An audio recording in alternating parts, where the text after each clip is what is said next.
The coming of the Iron Man. Without warning, the dense black clouds choked the cumbersome cliff into pitch-black darkness. Heavy rain began wildly plummeting, smashing into the rough ground. The wind howled and the vicious thunder and lightning screamed and raged, which made the razor-sharp cliff tremble in fear.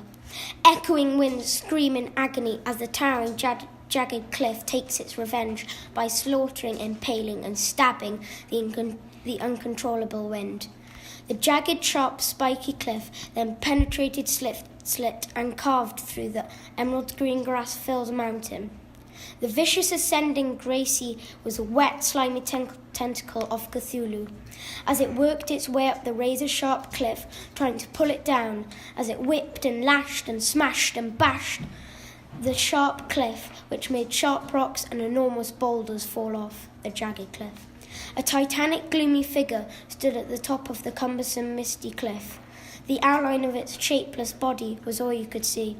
What planet did he come from? Nobody knows. Who had made him? Nobody knows. What did he want? Nobody knows. The mist suddenly clears. No, it couldn't be. It's an Iron Man.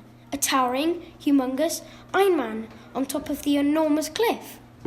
A flash of lightning illuminated the Iron Man. Taller than a skyscraper, the Iron Man stood, as still as a statue on the very brink of jet-black darkness. The wind smashed into his powerful torso and nearly knocked the Iron Man over, but the Iron Man stood tall and powerful. Would he ever move? Just then, his enormous head, shaped like a rusty dustbin, which was holding too much rubbish, it was about to burst and shatter into tiny pieces, turned to the right unhurriedly, then to the left. His furious, twitching ears, rusty ears, focusing on the echoing sea, whilst the vicious rain drops prolonged to thump down in their thousands of millions.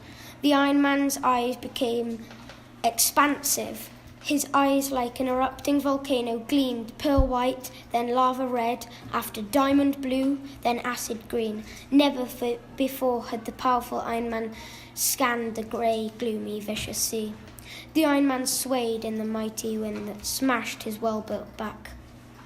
Rocking swiftly, edging ever closer, hazardously moving forward to the lip of the titanic cliff. Immediately, the hostile battle of weather ebbed away. The furious wind no longer penetrated the rain. Thunder and lightning no longer sliced, split, and carved through the howling gale. Fog and mist no longer strangled and choked the night sky.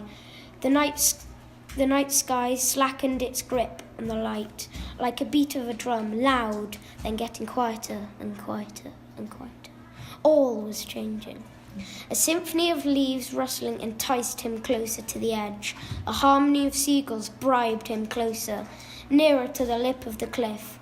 An opera of waves splashing begged him closer. And his right foot, his gigantic right iron foot, lifted up into the expecting atmosphere of nothing, and the Iron Man stepped forward off the enormous cliff into a void of sea with tempo. Bang! Plummeting down the giant cliff, the Iron Man came hurtling, head over heels, like a vicious falling bomb from World War II, ready to blow up any second. Clink, clank, clonk, from spike to spike, crag to crag, plunging wildly. And as he smashed and bashed and thumped and bumped, all hope was lost for the Iron Man. Whack! Soundless, stillness, destruction. As the Iron Man suddenly, stiffly flickered his weary eyes in a blur, the Iron Man could just catch a sight of his dented arm and foot, covered in dirt, mud, and slimy seaweed curling around. The moonlight gleams on the other body parts scattered around. The clouds unhurriedly moved across the night sky. The stars sorrowfully stared down at the Iron Man motionless. As the night ran to welcome dawn, a sudden melody of wind whispered words of motivation and hope into the Iron Man's dirt-plugged ears.